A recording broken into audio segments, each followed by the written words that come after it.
Ablora onyana o. Eye fahudie ema wo. Doyoyo onyana o. Eye ayaresa ema wo.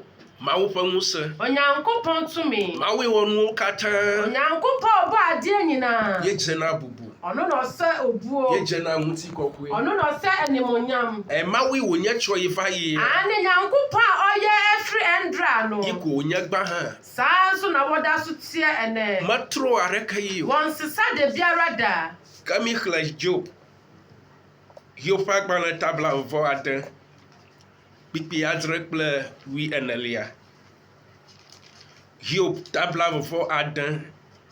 Pipi adrek ple wi enelia.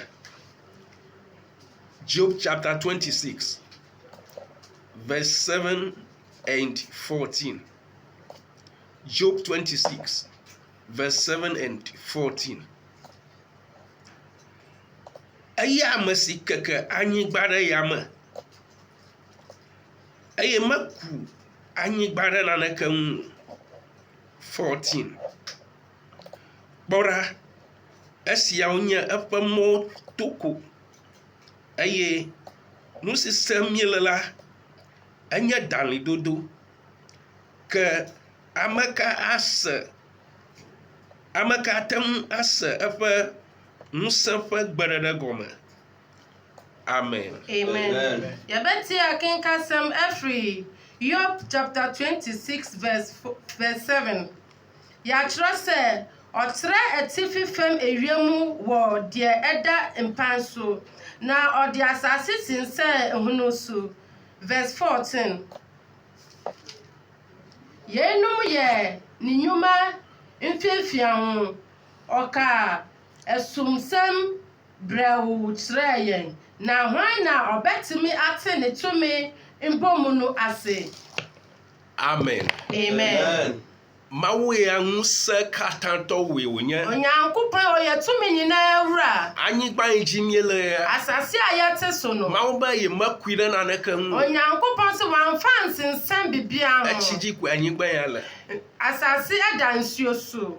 Mawo be maku anyigba ya na neka hu. Onyankopon se asase wan fansen sehwen ho. Yo anya ba nu elanyigba bagbajimiele da detel. Na ebeye se bibi na kra asase pesa na ayete so no. Kaka apa ngusen. Nanso eye ni tumi. Mawo ya nukunu mawe wonya. Onyankopon ye nsenkyerene nyankopon. Na me klese gbale. Se ye kan mra asem no a. Chumo se gbanto. Efri Mose wo ma edi kan. Vasere nyare na fia pa gbale. Ebe bi Yohane edi sem ni mo no. Mawo pa rudu kata. Onyankopon hyehyɛ ye nyina. Anya nukunu. Eye nwanwa. Nukunu yo mawo wo. Nwanwa de nyankopon ye. Ayo wo chipo pla anyigba ya. Ewe bra bo so ni asase. Aya magbeto jora anyigba ya ji. Bra ya wo ni pa wa asase su. Mawo de pe mawo nyanya fia magbeto. Onyankopon da ni tumi edi kyerɛ nipa. Ba magbeto na fon ye. Se onipa ebe soro no. Ala ba fofo na mawo ya. Efise ehun Onyankopon hu. Mawo wo chi. Onyankopon bo nsu. Ye ga dojo hadi. Ona na sanso eja atu ho. Ye ajoa. Na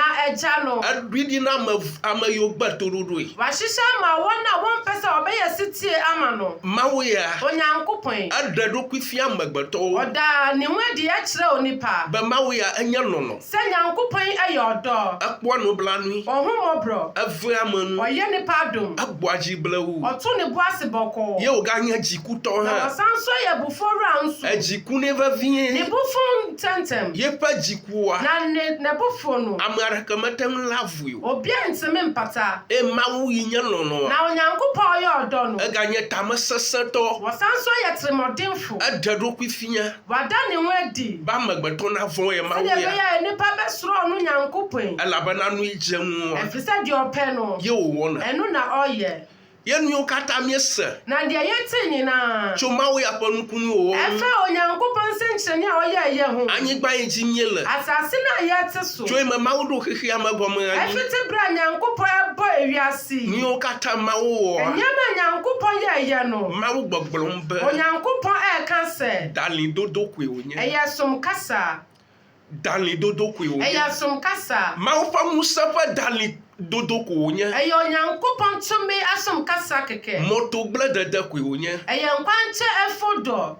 Na ya gblare me. So kwa efo bisu a. Na po ebli alunkuyo le moatoa sɛ wo ɛboro anaasɛ nnɔbaeɛ no a ɛwɔ ɛkwan ne ho no onya kpɔna nyi ɛyɛ na ɛyɛ fɛ yie ya mo gblɔna be ɛma nkurɔfoɔ ɛka sɛ garama na kpera wode ɛbɔwerɛ mu no ahwɛ ke ya moto kwe wei deɛ yɛ ɛkwan nkyɛn emme ntɔntɔntɔ ɛho ankasa no fime na kpo bli fafafa le ma ɛhɔ na wobɛhu sɛdeɛ ɛboro ɛbɔ ye na kpo nku afa nyonyo ma na ye woahu sɛdeɛ nnɔbaeɛ no ayɛ yie afa ma ba nu yo kata ye wo onyankopɔn sɛ nneɛma a ɔyɛ yie nyinaa ayo mi sekple mi afatu a yɛde yɛ aso ate ayo pom ye le kple nku a yɛde yɛ niwa ɛho no ye fa nguse afa dani ko onya ye yɛde do tumi no asom kasa kɛkɛ afa jiku o da fia Israel